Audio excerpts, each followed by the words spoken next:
A questão da interdisciplinaridade tem duas vertentes. Uma a que refere rigorosamente com a arquitetura. Portanto, há edifícios hoje que têm uma complexidade enormíssima, nomeadamente, por exemplo, teatros, grandes auditórios, teatros de ópera, teatros auditórios destinados à música, etc. Depois há um outro tipo de interdisciplinaridade que é a da saúde. Os hospitais são extremamente complexos e, portanto, envolvem inúmeros técnicos. Se o arquiteto não tiver conhecimento desse tipo de implicação e não tiver inclusivamente algumas noções, para não dizer noções muito fortes, dessas diferentes valências, corre o risco de não conseguir fazer o projeto. Do ponto de vista urbano, acontece também interdisciplinaridade, mas a um nível diferente. O arquiteto tem que perceber como é que se preserva o ambiente, sabe que vai lidar com autoestradas, barragens, caminhos de transporte de energia elétrica em alta tensão, eventualmente vai lidar com caminhos de ferro, vai lidar com, em algumas circunstâncias, por exemplo, das cidades, vai lidar com metropolitanos e, se não tiver, independentemente da consciência teórica de que estas coisas acontecem, se não tiver, diria eu, um conhecimento muito forte das condicionantes básicas dessas disciplinas que vão aparecer naturalmente no planeamento urbano e no planeamento regional, eu diria que o arquiteto não consegue participar de uma forma, eu diria, de um ponto de vista estritamente profissional, de uma forma honesta, numa equipe.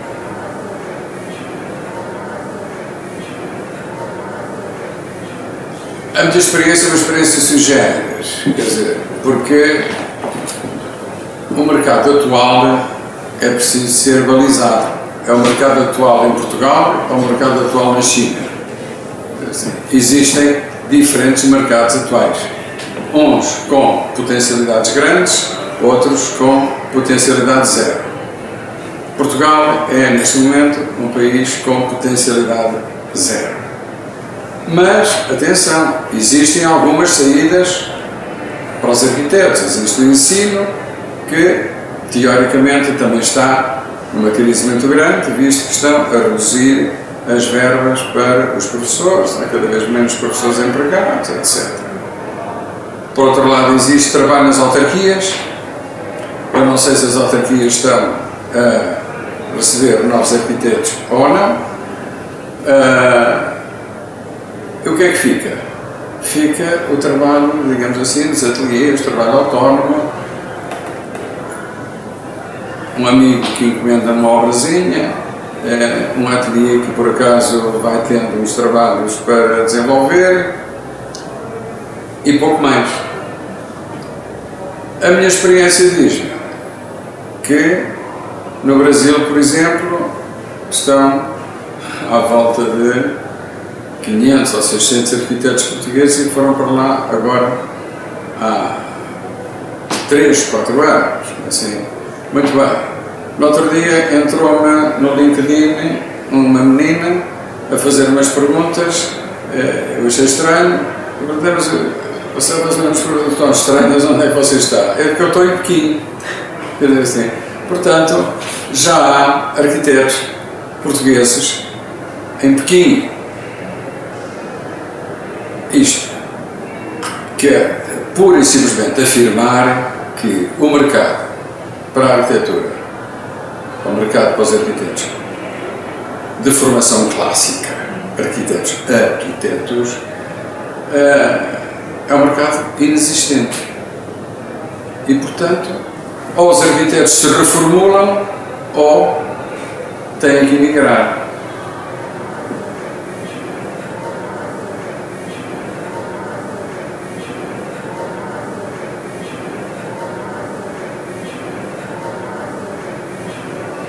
A resposta a esse tema é uma resposta um bocadinho esquisita, porque eu sempre acreditei que o arquiteto é, acima de tudo, um artista. Sendo um artista, tem que ter um vasto conhecimento das diferentes áreas e experimentá-las, se possível.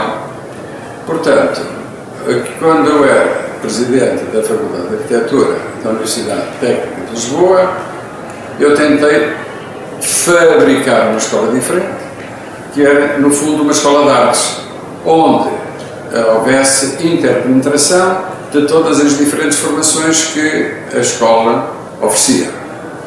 Portanto, um indivíduo qualquer que tivesse arquitetura podia fazer um semestre no design, outro semestre na moda, outro semestre no planeamento urbano, etc. Ao mesmo tempo, eu tinha já negociado a integração do Conservatório Nacional. A Companhia Nacional de Bailado ia ter também uma sala para poder ensaiar e eventualmente montar espetáculos. O que vale dizer? Que um aluno que venha de uma escola de artes tem necessariamente uma capacidade muito maior de abordar o mercado, porque experimentou cenário, experimentou design, experimentou arquitetura, experimentou planeamento, experimentou. Eu posso dizer que fui o grande derrotado daquela faculdade, porque a FENPROF, a Ordem dos Arquitetos, etc., opuseram-se a que uma escola desta natureza se fabricasse em Portugal. Ao que parece, está neste momento mais ou menos em embrião uma escola assim na Universidade de Coimbra. As universidades mais antigas têm mais obrigações. Assim, eu diria que não acredito, mas como sou um otimista, vou dizendo que sim, que a escola vai acontecer.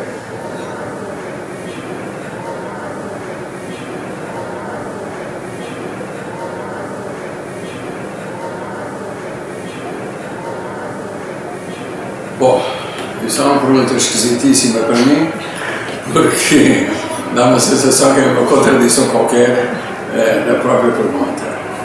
Portanto, utilizando aquela célebre expressão do Visconde cortado ao meio, a gente corta a pergunta ao meio e, eventualmente, a resposta poderá ser dividida em duas partes.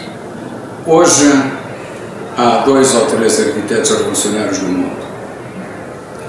As condições do exercício da profissão e da investigação que se faz em qualquer parte do mundo conduzem um pouco,